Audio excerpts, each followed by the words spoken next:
Today was the third and the last day of my professional makeup course. আমার ফেসে একটা painful pimple হয়েছিল, এটার উপরে একটা পুকি প্যাচ লাগিয়েছি এবং আমার খুব পছন্দের একটা ড্রেস পরে রেডি হয়ে গিয়েছি। এরপর আমার লাগেজ ব্যাগ সিটের একটা ব্যাগের মধ্যে আমি আমার সব ধরনের মেকআপ আইটেমস নিয়ে নিচ্ছি। আর এখানে আমি খুশি হয়ে গিয়েছিলাম যে আমার এত বড় একটা আইশ্যাডো প্যালেটও এটার মধ্যে আটলো। তোমরা অনেকে আমাকে জিজ্ঞাসা করেছো যে লেদার ব্যাগে কি পরিমাণ স্পেস আছে। এখন কি তোমরা আইডিয়া করতে পারছো যে এই ব্যাগে কি পরিমাণ স্পেস? এত বড় একটা ব্যাগ ভর্তি মেকআপ, সেটাও এটার মধ্যে আরো কত জায়গা ফাঁকা ছিল। আমি তো মজা করে বলি এটার মধ্যে অর্ধেক জগৎ সংসার নিয়ে আমি ঘুরতে পারি। যাই হোক, তারপরে বের হয়ে গেলাম। আজকের দিনটার জন্য আমি বেশ এক্সাইটেড ছিলাম। আজকে আমরা সব স্টুডেন্টরা নিজেদের উপরে মেকআপ লুকস গুলো ট্রাই করব, যেগুলো আপু আমাদেরকে শিখিয়েছে। So it's going to be very interesting day for all of us. আজকে কিছুটা তাড়াতাড়ি যেতে বললেও আমার একটু লেট হয়ে যায় বরাবরের মতো। গিয়ে দেখি সবাই মোটামুটি শুরু করে দিয়েছে নিজেদের উপরে বিভিন্ন ধরনের লুক এক্সপেরিমেন্ট করা। আমিও আমার ব্যাগটা রেখে ঝটপট শুরু করে দিলাম। আপু ঠিক যেভাবে আমাদেরকে স্টেপ বাই স্টেপ করতে বলেছিল বা ইনস্ট্রাকশন দিয়েছিল, ফার্স্টে আমরা দুই ধরনের আই লুক কমপ্লিট করি, তারপর একটা লিপস্টিক দিয়ে মেকআপটা কমপ্লিট করি। আমি আজকের বেজে কোনো ধরনের প্রাইমার, সেটিং স্প্রে কিছু ব্যবহার করিনি। ইভেন আমার পিম্পল প্যাচটাও তুলিনি, পিম্পল প্যাচটাও এরকম আছে। তারপরে মাশাআল্লাহ আমার বেসটা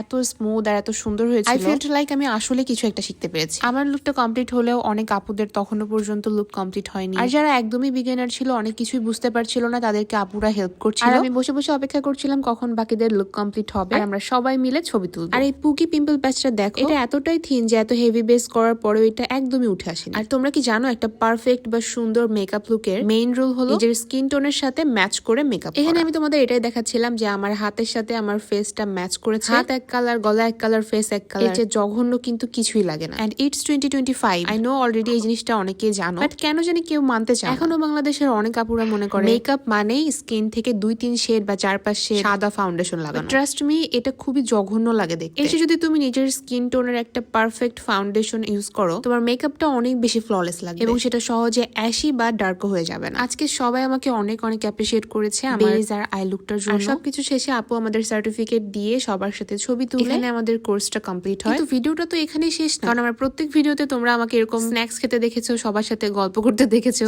এই ভিডিওতে বাদ যাবে কেন? তবে আজকের স্ন্যাক্স গুলো এত মজা ছিল যে আমি লিটারেলি রিম আপুকে জিজ্ঞাসা করছিলাম যে আপু তুমি কোথা থেকে নিয়ে এসেছো এই স্ন্যাক্স গুলো। আমি লোকেশন নিচ্ছিলাম যে এটা আসলে কোথা থেকে আনা হয়েছে। আর দেখো আপু আমাকে কি সুইট করে বোঝাচ্ছিল। I know it was just a makeup course, only 3 days, but I have learned so many things, met so many good people and enjoyed a lot in the meantime. আমি এখানে আমার সার্টিফিকেটটা হাতে নিয়ে যাচ্ছিলাম, কারণ ব্যাগে যেহেতু অনেক মেকআপ আইটেমস ছিল, তাই যদি কোনোভাবে কিছু লেগে নষ্ট হয়ে যায়। আমি চেষ্টা করেছি আমার ফুল এক্সপেরিয়েন্সটা তোমাদের সাথে শেয়ার করতে এবং অবশ্যই ট্রাই করবো তোমাদের সাথে সুন্দর সুন্দর মেকআপ লুক ট্রাই করে সেগুলো শেয়ার করার। তাই আমার এই পেজটাকে ফলো দিয়ে রাখতে ভুলো না।